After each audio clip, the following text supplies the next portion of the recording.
Իմ հյուրն է Նազիկ Ավդալյանը, Նազիկ ջան, շատ շնորհակալ եմ, որ ընդունեցիր իմ հրավերս։ Ես նույնպես շնորհակալ եմ Արինա ջան հրավերի համար։ Ինչպես գիտես, մենք բացել ենք հոգեբանական կենտրոն ու այսօրվա մեր հարցերը լինելու են հոգեբանության հետ կապ ունեցող հարցեր։ Ուզում եմ ամենաառաջի հարցս ուղղեմ քեզ, որը վերաբերվում է ով է Նազիկ Ավդալյանը ու ինչպես ես դու ինքդ քեզ տեսնում։ Տեսնում ես որպես մարզիկ, թե տեսնում ես կին, մայր, որը անցել է ծանր ճանապարհ։ Ես ինձ տեսնում եմ մարդ, ով անցել է մի ճանապարհ, որից որ անընդհատ ենթադրություններ է անում, ես չեմ ուզում այդ ծանր, դժվար, այդ արտահայտություններից աշխատում եմ հնարավորինս խուսափել, ու իմ կյանքն էլ դժվար կյանք չի եղել, որովհետև ես դա այդպես ընկալում եմ ու բազմիցս համոզվել եմ, որ եթե մենք ինչ-որ մի բանի մեջ ընկալում ենք դա որպես դժվարություն, դա հենց այդպես էլ տրվում է, այդպես էլ մենք զգում ենք, իսկ ինչը մենք անում ենք սիրով, այդ ոլորտի դժվարություններն էլ ենք հաղթահարում մեծ սիրով։ Դրա համար ես ինձ տեսնում եմ մարդ, առաջի հերթին անհատ, հետո մարզիկ կարելի է ասել, որովհետև իմ կյանքը կառուցվել է մարզիկի անցած ճանապարհի հիման վրա եւ հիմա իհարկե ամբողջությամբ որպես մայր։ Շատ ուրախ եմ, գիտեմ, որ տղա ունես, ու դա շատ հրաշալի է։ Ես անձամբ ճանաչում եմ տղայիդ ու բավականին մեծ տպավորությամբ եմ իր մասին ուզում խոսել։ Շատ լավ բալիկ է մեծանում, մեծ գաղափարով, ուրախ եմ, որ դու որպես մայր կայացած ես, ունես շատ լավ ամուր տղա քո մեջքի հետևին։ Մանկության տարիներին, երբ որ դու դեռ մանուկ էիր, դու ինչ էիր կարծում, դու ո՞նց էիր ձևավորում քո այդ ուժեղ լինելու պահը, դա մանկությունից է եկել, թե դա ձևավորվել է ընթացքում, կամ սպորտով զբաղվելը դա էլ է եղել ինչ-որ մի ընտրություն։ Սպորտով ես սկսել եմ զբաղվել դեռ չգիտակցված տարիքից, իմ տատիկը, պապիկը տարել են ինձ ակրոբատիկայի, եւ ես շատ փոքր տարիքից կարելի ասել ստացել եմ սպորտային դաստիարակություն, ինչը գնալով համոզվում եմ, որ դա անգնահատելի ժառանգություն է, սպորտային դաստիարակությունը, ու հրաշալի կլիներ, եթե յուրաքանչյուրը հնարավորություն ստանար անցնելու այդ ճանապարհը, դաստիարակվելու սպորտային այդ ոգով, թեկուզ եւ պրոֆեսիոնալ մարզիկ չդառնան։ Ուժեղ լինելը դա մի քիչ հարաբերական է, ես կասեմ, որ դա ինչ որտեղ նաև ձևավորվում է սպորտով զբաղվելու տարիներին ու նաև մարդու տեսակից էլ է կախված դա։ Ես կարող եմ ասել, որ նաև այդտեղ շատ կարևոր է հոգեբանի դերը, քանի որ մարդիկ կան սպորտային ճանապարհի ընթացքում կոտրվում են, ինչ-ինչ պատճառներով թողնում են սպորտը,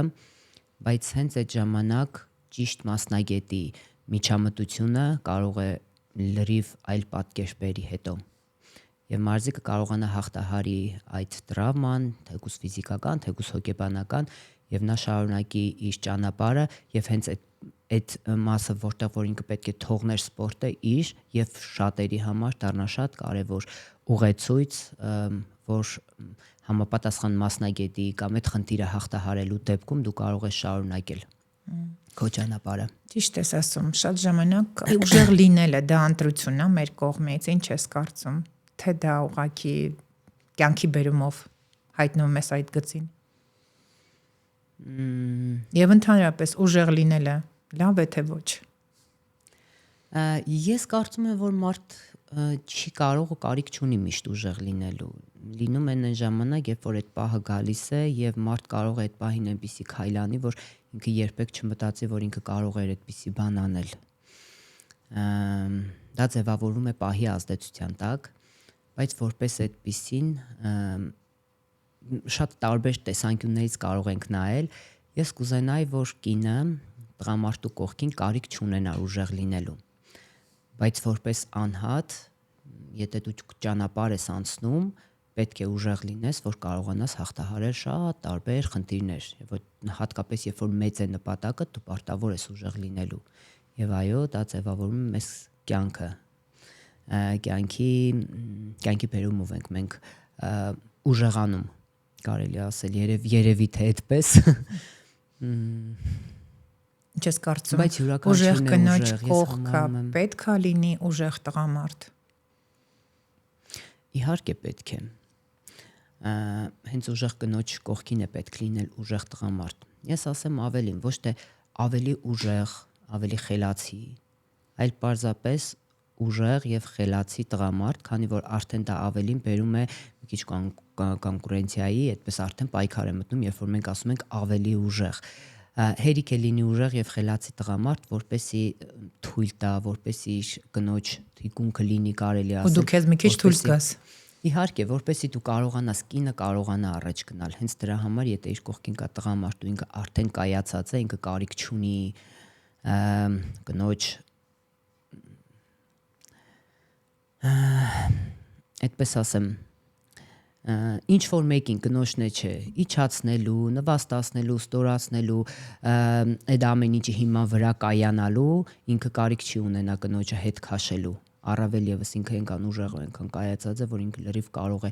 ուժեղ ճանապարհ անցած կնոջ կողքին լինի լիարժեք տղամարդ։ Շատ ճիշտ է։ Ես գիտեմ, որ չնայած ոչ միայն ես, իհարկե բոլորը գիտեն, որ դու տրավմա ես ունեցել ու տրավմայից հետո վերականգնվել ես, ինչը քեզ օգնեց դուրս գալ այդ սիտուացիայից։ Քո ուժեղ լինելը, ինչպես դու հաղթահարեցիր այդ հոգեբանական այդ ամենը, ու ոնց կարողացար ոտքի կանգնես ու նորից գնաս առաջ։ Խոսքը ֆիզիկական, ողնաշարի։ Տեսեք, էլի գալիս ենք ուժեղ լինելուն ու ես գնալով համոզվում եմ, որ ուժեղ լինելը պահի այդ ազդեցության տակ դա ցանկություն ունենալն է։ Երբ որ դու ունես ցանկություն, երազանք, դու քո մեջ ուժ գտնում ես դա անելու, որովհետև դու ունես մի մեծ նպատակ, որին ցկտում ես։ Ու այդ նպատակին հասնելն ավելի ուժեղ է, քան այդ խնդիրները, որոնք որ դու հաղթահարում ես, ու այդ ուժը ձևավորվում է քո նպատակից եւ թե ինչքան մեծ է քո ցանկությունը այդ նպատակին հասնելու։ Իսկ ես ունեի մեծ երազանք, ես ունեի սեր դեպի իմ սպորտը, ես ունեի ներքին զգացողություն, որ ես ինչ որ արել եմ դեռ կիսատ է, ու ես զգացի, որ ես չեմ ուզում ապրել ափսոսանքի զգացողությունով, որ թող փորձեի, թող չլիներ, որովհետև ես գիտեի, որ դա ինձ անընդհատ տանջելու է։ Տարիներ գալու են մի տարիներ, որ ես ափսոսանքով եմ հիշելու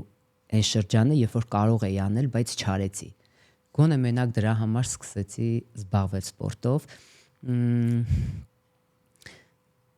Եվ նաև կարծում եմ այդ ներքին զգացողությունը շատ կարևոր է, երբ որ ինչ որ մի բան քեզ ասում է, որ դու կարող ես։ Դա շատ կարևոր է, երբ որ դու լսում ես քեզ։ Ճիշտ է, շատ կարևոր է իսկապես։ Մենք գիտենք, որ Հայաստանում նաև մենք ունենք կանանց բռնություն։ Ինչ կասես այդ կանանց, ովքեր որ վախում են դիմեն հոգեբաններին, տարիներ շարունակ տանջվում են։ Ինչն է ճիշտը, տանջվել, երեխաների ունենալու փաստը շատ ժամանակ չի թույլ տալի, որպեսզի իրենք բաժանվեն, իրենք դիմանում են։ Որն է ճիշտը քո կարծիքով, բաժանվել, դիմանալ, թե ընտրել իրենց։ Տեսեք, որպես այդպիսին ես իհարկե երբեք խորհուրդ չեմ տա բաժանումը, որովհետև ընտանիքը դա պետության հիմքն է եւ շատ կարեւոր է, երբ որ այդ ամուսնությունը գիտակցված է լինում, ընթանում է սիրով, հարգանքով։ Իմ երազանքներից մեկն է, որ բաժանումները հնարավորինս քիչ լինեն։ Բայց կա նաև այդպիսի մի բան, շատ մարդիկ չեն հասկանում իրար, էներգիապես են ճնշում մեկը մեկին, արդեն անառողջ է մթնոլորտը, որը եւ ազդում է երեխայի վրա։ Եվ տեսեք, երբ որ մենք դիմանալու մասին խոսեցինք, երբ որ կինը, ինչ չէ, նաև տղամարդը, դա մի քիչ է մեր հասարակությունում, բայց դա էլ կա, անընդհատ դիմանում է, դա բերում է արդեն զոհի կարգավիճակ, որը որ սարսափելի է, դա ամենավատ կարգավիճակն է հոգեբանական առումով, եւ դա ոչ մի լավ տեղ չի տանում, դա փոխանցվում է նաև երեխաներին ու շատ վիճակ։ Այո, հետագայում նորից նույն պատմությունը իրենց կյանքում ունենում են երեխաները, որովհետև իրենց ծանոթ է այդ իրավիճակը, իրենք սովոր են այդ իրավիճակի մեջ ապրել, դա շատ բարդ է, այո։ Ես համարում եմ, որ եթե մարդ գնահատում է, սիրում է իրեն, երբ որ մարդ իրեն սիրում է, կարող է նաև սիրել դիմացինին, կողքիներին, ընկերներին, շրջապատին, այդ զոհի կարգավիճակն է դիմանալը անընդհատ դա գալիս է Շատ կանայք մտածում են, որ իրանք դու քեզ կարող են փոխել իրենց տղամարդուն, իրենց կողքի տղամարդուն, որ դրա համար շատ դիմանում են դրա համար, բայց ցավոք սրտի միշտ չի այդպես։ Փոխել մարդուն մենք մեզ ինքներս հաճախ չենք կարողանում փոխել։ Դիմացինի շատ դժվար է փոխելը եւ տեսեք մենք երբ որ ֆիզիկական խնդիր ենք ունենում դիմում ենք բժշկի, որովհետեւ շատ ակնհայտ է դա, իսկ հոգեբանական խնդիրը այդքան ակնհայտ չէ եւ մարդկանց թվում է որ իրենք կարողանան հաղթահարել, որ դա նորմալ է, այնպես չի որ առաջի դեպքն են իրենք որ այդ ապրումներն ունենում են, բայց այո, ճիշտ մասնագետին դիմելուց հենց այդ ժամանակ արդեն հոգեբանի հետ աշխատելը շատ կարևոր է։ Ճիշտն ասած, մեր հոգեբանական կենտրոնը մենք աշխատում ենք, որպեսզի իսկապես չբաժանվեն։ Չնայած որ հիմիկված սոցցանցերը միայն ռոպագանդում են, որպեսզի դու ընտրես քեզ, կյանքը տրվում է մի անգամ եւ այլն, էգոիստաբար մոմենտներն են շատ առաջ գալի առաջ։ Ես օրինակ իմ հոգեբանների հետ անպայման զրուցում եմ այդ թեմաները, որ փորձեք փրկեք ընտանիքների, որովհետեւ ընտանեկան ինստիտուտը հիմա կորցրել է իր արժեքները։ Ցավոք սրտի, եթե իհարկե բռնության կերպ է, դա մի ուրիշ ձև է պետք է հարցին մոտիկանալ, բայց եթե հնարավոր է փրկել ընտանիք, ինչ որ մանրուկների համար չեն հասկանում, միգուցե օրինակ մեկը շունա սիրում, մյուսը չի սիրում, մեկը կատու է սիրում, մյուսը չի սիրում եւ դրա պատճառով իրենք բաժանվում են, հա, դա արդեն մի քիչ աբսուրդին ենթակա է։ Բայց մնացած հարցերում ես իսկապես քո հետ համաձայն եմ։ Հետո բացի դրանից մենք ունենք իհարկե հայկական արժեքներ։ Մենք ուրիշ մենտալիտետ ունենք ու նայելով ասենք սոցցանցերում, եթե Եվրոպայում դա նորմալ է, ամեն սթից բանի համար բաժանվելը, ես կարծում եմ, որ մենք մեր պապերից եւ տատիկներից ուրիշ արժեքներ ենք ստացել։ Ու մենք պետք է ավելի ուրիշ ձև, ուրիշ կերպ նայենք մեր ընտանեկան արժեքներին։ Իսկապես համաձայն եմ։ Նազիկ ջան, երբեմն սպորտում պարտությունը ավելի շատ բան է սովորեցնում, քան հաղթանակը։ Կա որևէ մի այդպիսի մի դեպք, որ պարտությունը քեզ ավելի շատ բանի է բերել, քան հաղթանակը։ Դա 2008 թվականի Թայլանդի առաջնությունն էր, աշխարհի առաջնությունն էր, որտեղ ես կարելի ասել կիսով չափ ցախողեցի մրցումներս։ Դե իհարկե սկզբում շատ կոտրվել էի, ինչ որտեղ նաև հուսահատվել էի, հիասթափվել էի, շատ դժվար շրջան էր այդ ընթացքում, որովհետև շատ լավ էր մարզավիճակս եւ ես ավելի մեծ արդյունքներ էի ակնկալում։ Տեսեք ինչ հետաքրքիր բան եղավ։ Ես հետո հիմա որ վերլուծում եմ, հասկանում եմ, որ եթե չլիներ այդ ձախողումը, ես այդպես էլ չէի գա հաղթանակի, որովհետև այդ մրցումներից հետո այնքան ենթադրություններ արեցի, որ հետո նայում այնքան բան կար, այնքան բացեր կար, որ ես զգացի, որ պետք է այդպես չանեմ, այնպես անեմ, ու դրանից հետո արդեն Եվրոպայի առաջնություններ, որտեղ ես դարձա չեմպիոն, ինչի հաշվին, որովհետև ես փորձեցի լրացնել այդ բացերը։ Եթե այդ մրցումներին ես ավելի լավ հանդես գայի, այդ բացերը այդպես էլ ուշադրություն չէի դարձնի, մտածեի, որ ամեն ինչ շատ լավ է, ես ուժեղ եմ, ես այսպես թե այնպես կկարողանամ հաղթել, ու իմ շատ կարևոր մրցմանը ես կձախողեի, իսկ այդ մրցումներին, եթե լավ մասնակցեի, կգրավեի 4-րդ տեղը, բայց վատ մասնակցեցի եւ գրավեցի 5-րդ տեղը, այդպես շատ չէր տարբերությունը, եւ ես հասկացա, որ այդ մրցումները ինձ հենց այնպես չտրվեց։ Ու դրա համար ես շատ իրականում կարևորում եմ այդ պարտությունները, դա դասեր են, որոնք որ մենք պետք է հաղթահարենք եւ ասեմ ավելին, հաղթանակներն են մեզ համար դասեր, որովհետեւ հաղթանակից հետո մարզիկին ավելի շատ հոգեբան է պետք, քան պարտությունից հետո դա շատ դժվար է հաղթահարել հաղթանակի այդ ամեն ապրումներից, էմոցիաներից հետո նորից հետ գալ ու մարզվել 0-ից, դա շատ դժվար է։ Դրա համար շատ ժամանակ մեզ հաղթանակներն էլ է տրվում որպես դասեր։ Քո հանրահայտ սալտոն ինձ թվում է քո ամենամեծ ֆիշկան է, որ ոչ մեկ երբեք չի մոռանա, որովհետև երբ որ ասում են նաև նազիկ, այդ քո տրավմայից հետո էր, չէ, ինձ թվում է դու սալտո արեցիր այդ օրը թե չէ, ինձ թվում է ոնց որ արեցիր, չէ, չես արել, չէ, մինչև է դա երևի եղել։ Արդեն էլ չի կարողանում մեջքից կապված։ Բայց ամենայն դեպս նորից եմ ասում, բոլորի իհարկե նաև հիշողությունների մեջ դա երբեք չի մոռացվելու։ Շնորհակալ եմ, ես իրականում Եվրոպայի մրցումները, որ ես կարելի ասել դա իմ նպատակներից ու երազանքներից մեկն էր, էլի բարձրանալ մրցահարթակ, մասնակցել մրցումներին եւ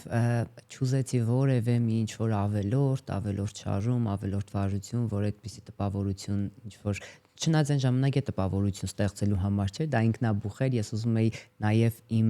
այն ակրոբատիկայով տարիներ շարունակ ակրոբատիկայով էի զբաղվել, նաև սպորտի նաև շնորհակալություն հայտնեի, բայց ես այդ ժամանակ մենակ շնորհակալություն հայտնեցի այն սպորտաձևին, այն ծողին համբուրելով ծանրաքարերը, որովհետև ես գտնում եմ, որ հնարավոր չէ հաղթանակ տանել, երբ որ դու չես հարգում այն գործիքը, ինչով աշխատում ես։ Իսկ ես շատ մեծ խորը հարգանք ունեի ծանրաձողի նկատմամբ, ես երբեք քայլ չեմ արել ծանրաձողի վրայով, երբեք չեմ խփել, ինչ որ ջղայնած այդ ժամանակ տեսնում եմ, շատ եմ տեսել, որ խփում են ոտքով կամ ինչ որ այդպիսի բաներ։ Ես ահռելի մեծ հարգանք եմ ունեցել իմ այն գործիքի նկատմամբ, որի հետ աշխատել եմ, որովհետև դա մեծ էներգիա է, որը որ մեկիդ տալիս է այդ ընթացքում ու դա իրականում գործում է այդ ճանապարհին։ Բոլորը հիմա տեսնում են գեղեցիկ, նուրբ Նազիկ Ավդալյան։ Ոչ մեկ չէր կարող պատկերացնել, որ այն Նազիկը, որը ֆիզիկապես տենց մեծ ուժ ուներ եւ այդպիսի ուժեղ ձեռքեր, որը կարող ամրաձողը այդպես բարձրացնել, այսօր այսքան գեղեցիկ ու պետք է նուրբ լինի։ Դա էլ է հոգեբանական ինչ-որ մի բան չէ, որ քեզ բերել այսօր էս դրան, թե դու որոշեցիր քո իմիջը փոխես։ Բոլորին ապացուցես, որ դու նաև բացի դրանից, որ սպորտսմեն ես, դու ուղղակի գեղեցիկ կին ես։ Շնորհակալ եմ շատ, բայց իրականում ծանրամարտը կամ ինչ-որ սպորտաձևեր ոչ թե կոպտացնում են կնոջը, այլ դարձնում են ավելի ատլետիկ։ Այդ ընթացքում իհարկե, երբ որ դու ծանրամարտով ես զբաղվում, դու այլ գերխնդիր ունես, գերնպատակ ունես եւ այդպես չես շատ ուշադրություն դարձնում քո կերպարին։ Իհարկե, այդպես մեկին չեն խանգարում, մենք ես միշտ էլ այդ դիմակները, ինքնախնամքը, ամեն ինչ միշտ ենք մենք արել, բայց այդ ընթացքում իհարկե ավելի ատլետիկ ես դառնում, մի քիչ քայլվածք դե փոխվում, հարմարվում ես այդ սպորտաձևին։ Իմ ընկերներից մեկը մի անգամ ասեց իմ համար ամենագեղեցիկ կառուցվածքը ծանրորդների կառուցվածքն է, այդպես ուսերը լայն, մեջքը բարակ, ընկերն իրոք հետաքրքիր կառուցվածք ունեն ծանրորդները։ Բայց ես կարծում եմ, որ մարդու էության հետ, հատկապես կնոջ էության հետ, դա ընդհանրապես կապ չունի, թե դու ինչ սպորտաձևով ես զբաղվում։ Մարդ լինում է այնպիսին, ինչպիսին ուզում է, ինչպիսին ցկտում է, եւ ես շատ եմ տեսել, որ կանայք, ովքեր որ արտակնապես մի քիչ կարող է կոպիտ թվալ, չնայած այդ ամեն ինչը ես երբեք մարդու արտաքինին այդպես չեմ նայում, որովհետեւ շատ կարեւոր է թե ինչ կա ներսում, ներքին աշխարհում։ Իհարկե։ Բայց միևնույն է, ես համարում եմ, որ մարդ լինում է այնպիսին, ինչպիսին ինքը ուզում է, ինչպիսին ինքը պատկերացնում է եւ կարող է ծանրորդ չլինել, շատ կոպիտ լինել կամ հակառակը լինել։ Այնպես որ Մյուս հարցը, որ կուզեի քեզ ուղղեի, մոտիվացիայի հարցն է, որովհետեւ այսօր մոտիվացիան շատ կարևորագույն դեր է խաղում երիտասարդների համար։ Եղել են այդպիսի դեպքեր, որ մոտիվացիան քո մոտ կորել է, ու ինչպես ես հաղթահարել դա, որպեսզի նորից շարունակես քո գործը։ Իհարկե եղել է, որովհետև մարդը հնարավոր չի միշտ այդպես մոտիվացված շարունակի իր ճանապարհը։ Բնականաբար եղել են փուլեր, որ մոտիվացիա չի եղել, հիասթափություններ, հուսահատություններ, ու հենց այդտեղ ինձ օգնության է եկել, կարելի ասել, կարգապահությունը, այն մեծ նպատակը, որը որ ես ունեցել եմ, համբերությունը, քանի որ ես ինքս հենց այդ պահերին գիտակցել եմ, որ մարդ չի կարող միշտ ունենալ մոտիվացիա։ Մոտիվացիան իրականում շատ վատ ընկեր է, նա կարող այսօր լինել, վաղը չլինել, մյուս օր շատ ավելի մեծ լինել, այնպես որ եթե մենք մեր հույսը դնենք մոտիվացիայի վրա, մենք երբեք առաջ չենք գնա։ Քանի որ մոտիվացիան գալիս է այն ժամանակ, երբ որ ամեն ինչ լավ է, քեզ մոտ հաջողում է, դու նորից ոգևորված ուզում ես շարունակել, քանի որ դու տեսնում ես արդյունքները, բայց մինչ այդ ճանապարհ կա, երբ որ դու չպետք է նայես ունես մոտիվացիա, թե չունես։ Այնպես որ մենք պետք է հասկանանք, որ Եթե մոտիվացիա չկա, մենք հիասթափված ենք, դա չի նշանակում, որ մենք չենք կարող։ Բայց իհարկե շատ լավ կլինի, եթե ինչ որ մեկը մոտիվացնի, չէ՞, օրինակ կոնկրետ եթե հարցը վերաբերվում է երիտասարդներին, կոնկրետ դու ինքդ քո անձը ինձ թվում է արդեն մոտիվացիա է որոշ երիտասարդ սպորտսմենների համար, չես կարծում այդպես։ Ես շատ ուրախ եմ, եթե այդպես է։ Այո, եւ նույնիսկ իմ մոտ էլ երբ որ մոտիվացիան կորել է, հիասթափություններ է եղել, հուսահատություններ, այդպես նույնիսկ կասկածներ կկարողանամ թե չեմ կարողանա, ես մի հատ վերանայել եմ իմ անցած ճանապարհը մյուսների, ես էլ ինչ որ գտել եմ նյութեր, որոնք որ փորձեմ դրանով մոտիվացնել ինքս ինձ, նաև դիմել եմ հոգեբանի, քանի որ դա շատ կարևոր է։ Տեսեք, ես այնքան եմ կարևորում հոգեբանի ներգրավվածությունը մարդու կյանքում, քանի որ պահեր է եղել, երբ որ հոգեբանի մի խորհուրդը իմ կյանքում շատ մեծ բան է փոխել։ Օրինակ կարող եմ ասել, երբ որ ծանրամարտով նոր էի զբաղվում եւ կասկածում էի շատ բաների վրա, արդյոք ճիշտ է, սխալ է, իմ հոգեբաններից, իմ գերներից հոգեբաններից մեկը խորհուրդ տվեց, որ պետք չի արհեստականորեն դու քեզ կոպտացնել, որ ուժեղ թվաս, դա զուտ հոգեբանական է։ Դու կարող ես շատ նուրբ, այդպես կանացի մոտենալ, ծանրաձողդ բարձրացնել, գցել եւ այդպես շատ կանացի հեռանալ ծանրաձողից։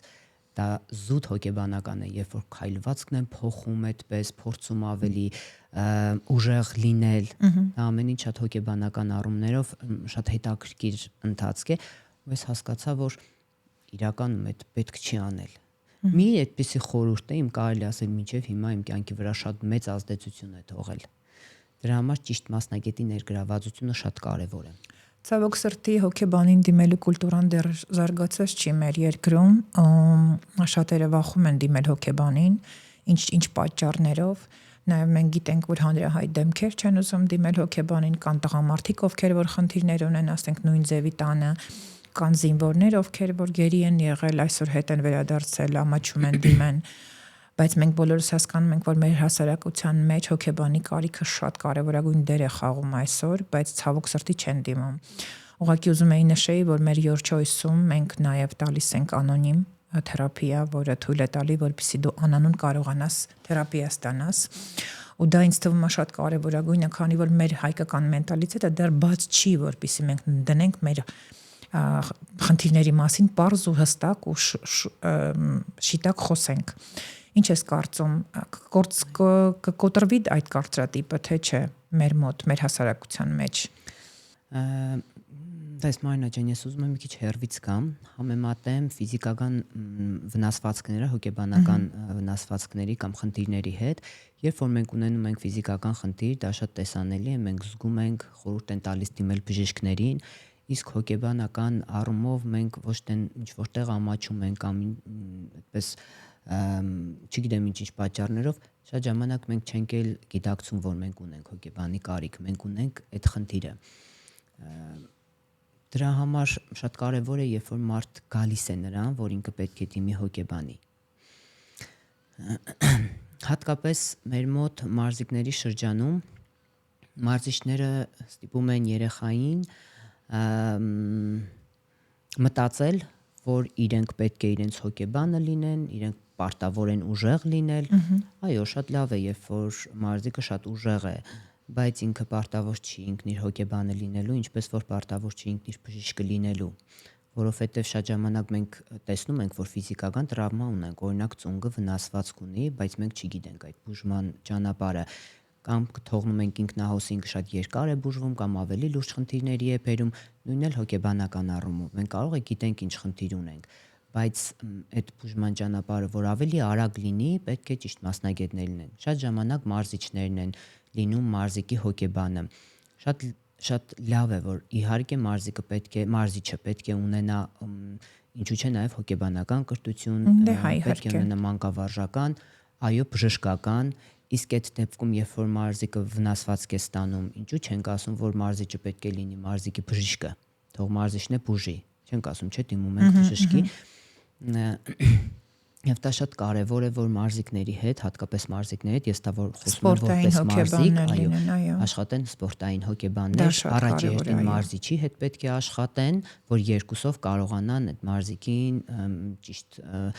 ասեմ եւ ճանապարհի վրա դնել եւ ճիշտ ձևավորել որպես մարդ, որպես մարզիկ։ Ես կարծում եմ, որ ու համոզված եմ իհարկե, որ շատ կարևոր է դա։ Մարզիչը պետք չի որ լինի հոգեբան, պետք է լինի մարզիչ ու տարբեր մասնագետներ աշխատեն մարզիկի վրա, որ Դե ավելի քանի ճիշտ որ մենք հասկանում ենք, որ սպորտային կյանքը նաև դաժան է շատ, որովհետև մարզիչը ուզում է ռեզուլտատ տեսնի, չէ՞, ինքը ուզում է, որպեսզի դու գնաս դեպի հաղթանակի ու կարող է շատ կոպիտ ձևով այդ ամեն ինչը մատուցվի, ինքը քեզանից պահանջարկներ ունի, պահանջում է քեզանից միշտ։ Երեխան կարող է այդ րոպեին չհասկանա, ինչ է ուզում իրանից ու իհարկե դա հոգեբանական տրավմա կարող է նաև իր համար լինել։ Ու իսկապես ես քո հետ շատ համաձայն եմ, որ մարզիչը պետքա մարզից, հոգեբանը պետքա հոգեբանությունով զբաղվի, նաև սպորտային հոգեբանություն պետքա ունենա, որ ինքը հասկանա ինչի համար է մարզիչը այդ ամեն ինչ անում, որպեսզի իր երեխան ինքը տեսնում է երեխայի մեջ պոտենցիալ, ուզում է որպեսզի այդ երեխան արդեն ինքը կարողանա ինչ որ հասնի մեծ արդյունքների, բայց դե կարա երկու կողմանի լինի իսկապես, կարող է երեխան կոտրվի այդ ժամանակ, բայց կարող է նաև ուժեղանա։ Դա նաև իհարկե երեխայից էլ է կախված, ինչ պոտենցիալ ունի այդ երեխան իր մեջ, ինչ ձև է, ինչպես է ինքը հաղթահարում, բայց դա երեխան մնում է երեխա, եթե մենք խոսում ենք երեխայի մասին իհարկե։ Եվ երեխան եւ արդեն ճանապարհ անցած մեծ մարզիկը, այդպիսի մի օրինակ էլ բերեմ, կարող է մենք բոլորս էլ ունենում ենք ինչ որ միտեղ կոգնիտիվ դիսոնանս մեր մեջ եւ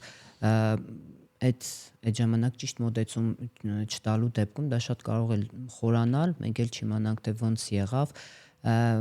եւ շատ ուժեղ մարզիկը թողնի սպորտը կարող է դրսի խնդիրները խանգարի։ Տեսեք, մենք ունենում ենք հիասթափություններ, ունենում ենք ընկճվածություն, շատ ժամանակ նաև այդ հավատն է կորում ինքներս մեր ուժերի նկատմամբ, դա բայց դա չի որակում մեզ որպես մարզիկ, այդ բոլորն են ունենում։ Այդ ժամանակ ճիշտ մոտեցում պետք է տալ մարզիկին, որպեսզի նա կարողանա հաղթահարել այդ պահերը։ Եվ այդպես կարող է մի պահել մարզիչը ինչ որ շատ ցավելով, որովհետև եթե մարզիչը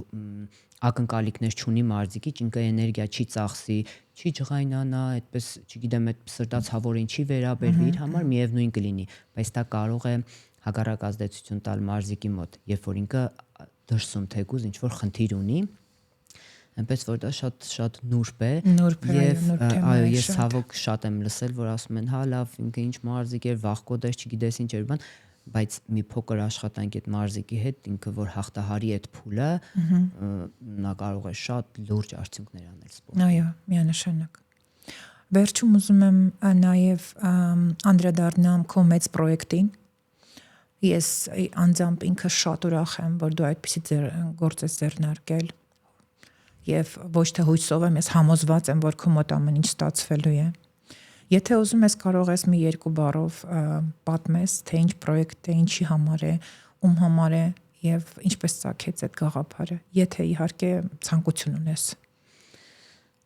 Կարելի ասել այդ գաղափարը իմ մոտ առաջացել է դեռ տարիներ առաջ։ Երբ որ անընդհատ ես գնում էի մարզեր, երեխաների հետ էի շփվում, տեսնում էի թե մենք այնտեղ ինչ լուրջ ներուժ ունենք եւ հնարավորություն չկա այդ երեխաներին զբաղվելու սպորտով։ Կարելի ասել տարիների ընթացքում եկան նրան, իմ մեջ հասունացավ այն գաղափարը, թե ես ինչ եմ ուզում անել, ինչ է պետք անել այդ խնդիրը լուծելու համար։ Այո, կարող է այն նշաձողը, որ ես դրել եմ, շատ բարձր է, բայց ես չեմ ցկտում միանգամից թռնել եւ հասնել դրան, այդտեղ քայլեր են պետք անել, շատ զրոյից պետք է սկսել աշխատանքները։ Եվ ես հիմա ստեղծել եմ հիմնադրամ, Նազիկ Ավդալյան սպորտի զարգացման հիմնադրամ, որի նպատակն է մարզերում նպատակներից մեկն է մարզերում ստեղծել սպորտային կենտրոններ, որտեղ երեխաները կկարողանան զբաղվել սպորտով, ոչ միայն պարզապես զբաղվել սպորտով, այլ գրագետ ձևով, որտեղ կլինեն հոգեբաններ, կինեզիոլոգներ, երեխաները կունենան հնարավորություն անցնելու փափուկ հմտություններ, այդ կրթությունը ստանալու, Քանի որ միայն ֆիզիկական պարապմունքներով չէ, դա հենց այդ փափուկ հմտությունները մարդկային որակների ձևավորման մասին է, ժամանակի կառավարում, միջև հույզերի կառավարում, առաջնորդություն, առանճնշումներ շատ տարբեր են մեր ազգային ծեսերի, ազգային արժեքների իմացություն շատ տարբեր են այդ ամեն ինչը, եւ ես համարում եմ, որ եթե մարզիկը ճանապարհ է անցնում ու արժեք է ներկայացնում, ինքը պետք է ունենա համապատասխան նաև կրթություն, համապատասխան մարդկային որակներ, որովհետև իր խոսքը լսելի է, որովհետև ինքն իր հետևից կարող է շատ մեծ բազմություն տանել, եւ հենց դրա համար էլ ես եկել եմ նրան, որ պետք է լինի այնպիսի մի կրթական օջախ, որտեղ որ երբ որ մարզիկը կդառնա արժեք, ինքը կիմանա դրանից հետո ինչ անել։ Ես տեսել եմ մարզիկներ շատ ցավալի է, երբ որ սպորտը թողնում են ու կանգնում փաստի առաջ, չեն իմանում ինչ անեն։ Այդ հարցերի պատասխանը ես հիմա փորձում եմ գտնել,